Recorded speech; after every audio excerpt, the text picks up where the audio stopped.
Welcome, foolish mortals, to Mitchell's YouTube channel.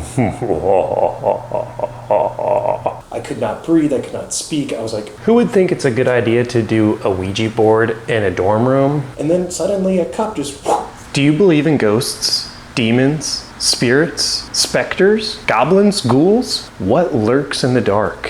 What type of shadows linger? What goes bump in the night? well, according to people.com, a recent survey of 2,000 people says that 57% of people believe in ghosts. As for me, I 100% believe in ghosts, and I'll tell you why. Welcome to my haunted garage. It is me, your ghost host. So buckle up, because we're about to get extremely spooky as I tell you my most haunting ghost experiences.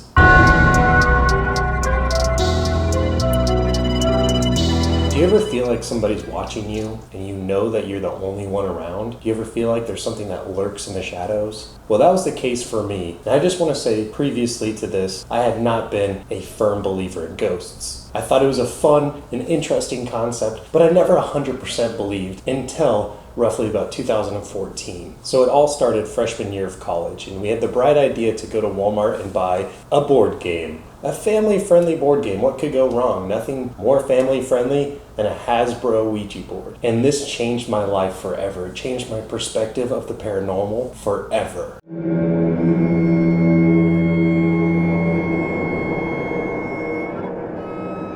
Who would think it's a good idea to do a Ouija board in a dorm room?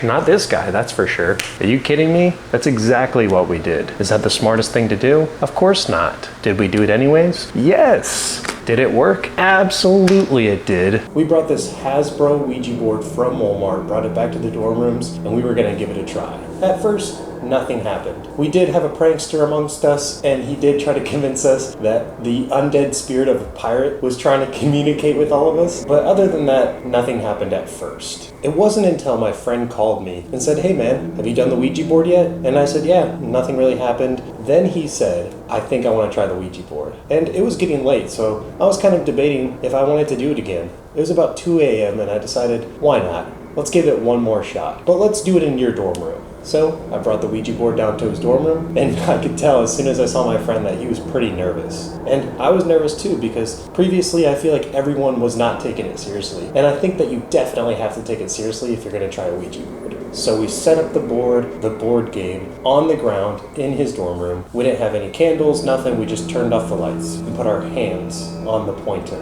The pointer is the thing that points to the different letters and numbers, and it's supposed to be the thing that the spirit can channel through you to tell you different messages. So we put our hands on the pointer, we spun it around 3 times, and we said, "Is there anyone with us?" That's apparently how you're supposed to start. Now at the time I was taking a supernatural folklore class in college, and I talked to my professor, and I said, "What do you think about Ouija boards? Are they dangerous? Do you think that you can contact something that's kind of malevolent?" And she said, honestly, the spirits you're going to be able to contact, if any, will probably not be very powerful. So you're good to go. I said, "Sweet, that's the green light, let's go. Let's give it a shot." So as our hands were on the pointer, we said, "Is anyone with us?" And we spun it around 3 times. Slowly, you kind of start to feel a tug. Kind of feels like somebody has an invisible rope around the pointer and that they're trying to point you in a certain direction. It almost feels like the pointer is weightless. This pointer piece is a triangle and it's plastic, so it's already pretty light, but when both of our hands were on it, it felt weightless, which was insane. And eventually, it kind of felt like it was vibrating, almost like it was trying to move. And I look at my friend, I looked him dead in the eyes and I said, "Is that you?" He said, no, is that you? And I was like, "No, I promise, I swear. No. We went back and forth and we just kept saying, "Is it you? Are you doing this?" No. So eventually the pointer slowly went to yes. Yes, there is someone with us. After that, we asked, "What is your name?" Because apparently that's the first thing you're supposed to ask when you're playing a Ouija board. So it slowly spelled out a name. I believe it was John. It was a pretty common name. And then we said, "How did you die?" And it typed out the word car. We're like, "Did you die in a car accident?" It said yes, 1985.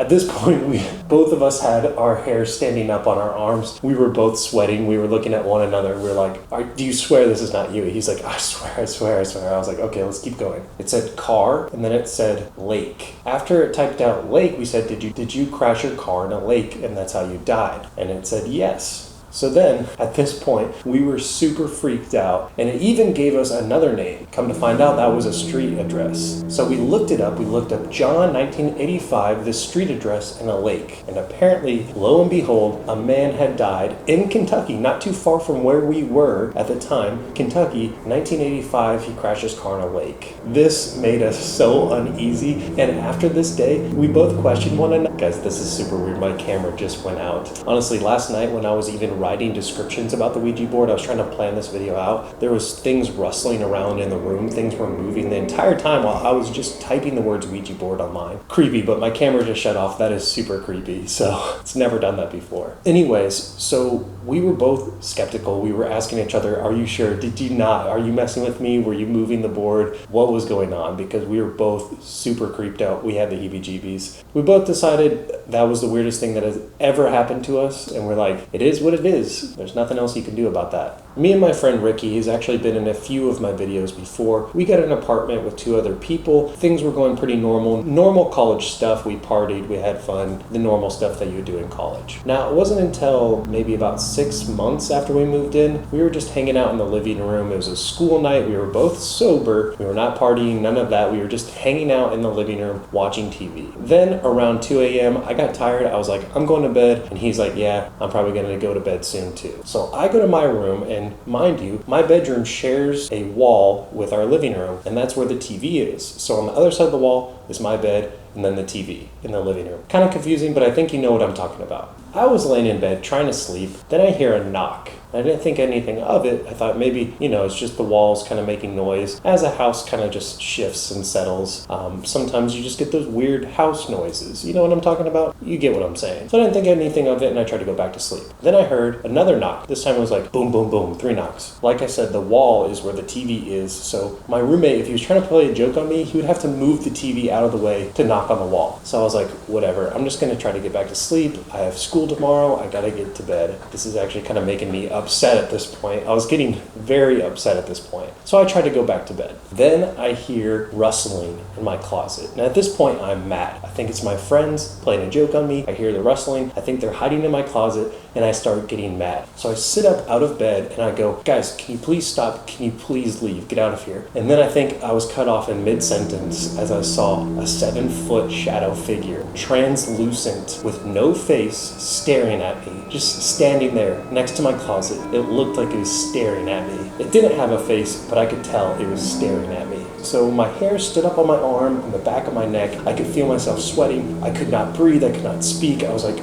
I'm just going to forget this happened. I'm going to try to go to bed. So I was like, I got to take a deep breath. I'm going to pretend that this didn't happen, and I'm just going to go to bed. So that's exactly what I did. I rolled over. Surprisingly, I got a good night's sleep. I didn't tell anybody for about 2 weeks. That's when I told my roommate. So we lived in a 4-bedroom apartment, and we always had trouble keeping a roommate in one room. We went through 3 different roommates in 2 years in this one apartment, just in this one bedroom. The other 3 of us, we stayed there the entire time for all 3 years, but this one bedroom, we had 3 different people living in it throughout 2 years. So we could not keep somebody in that room. There was always a weird vibe in there. So the roommate that lived in that room, he was your typical college guy, liked to party, all that fun stuff. But one day we were just talking, hanging out, and I told him about the shadow figure that I saw in my room. I told him it was kind of creepy. I saw this big 7-foot tall shadow figure, translucent, super creepy. I did not like it. He looked at me in my eyes and said, no way. I saw the same thing in my room. I see it all the time. That's what he told me. He's like, I've seen it multiple times. I'm scared to sleep in my bedroom. That's crazy. And I did not tell him about this previously. He had already seen it. He said, I see this thing